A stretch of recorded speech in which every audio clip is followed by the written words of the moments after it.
في شرع رسول الله الذي لا يأتيه الباطل من بين يديه ولا من خلفه. قال النبي صلى الله عليه وسلم: من خرج على أميره قيد شبر فمات فميتة جاهلية. وقال رسول الله صلى الله عليه وسلم: سيقوم فيكم أمراء معهم رجال قلوب شياطين. كان مبذل يقول لي: يا أخي ظلموا وفعلوا. الرسول قال: حيكون في بعض الحكام قلوب شياطين في جثمان إنس لا يهتدون بهداي لا يستنون بسنتي. قالوا: فما تأمرنا يا رسول الله؟ في ظلم أكثر من كده؟ في الحديث ده ذكروا النبي صلى الله عليه وسلم. الصحابة قال له: طيب نسوي شنو؟ حاكم ظالم لكن لسه مسلم، هنخرج ولا نسوي شنو؟ ما تأمرنا. أو ما قالوا نخرج، قالوا ما تأمرنا، انتظروا الإذن والأمر من النبي صلى الله عليه وسلم.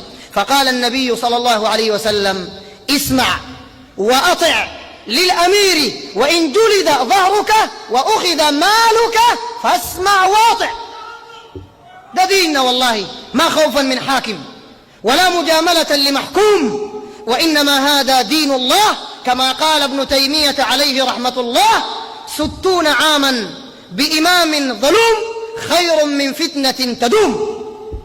وقال العلماء والسلف الصالح، سلفنا الصالح رحمهم الله سبحانه وتعالى رحمة واسعة، قالوا ليلة واحدة، قالوا 60 عاما بإمام ظالم خير من ليلة واحدة بلا إمام. ومن أراد دليلا من الواقع فلينظر إلى الربيع العربي الذي كان نارا وصار رمادا، وراح في طياته أنفس آلاف من المسلمين، واغتصبت بسببه النساء المسلمات العفيفات الطاهرات، ولم يفعل الثوار ما أرادوا من تحكيم الحكام الذين نصبوهم في أذهانهم، وإنما صار الحال إلى أسوأ كما هو الحال اليوم من تقتيل وتشريد ودماء للمسلمين وسرقة ونهب.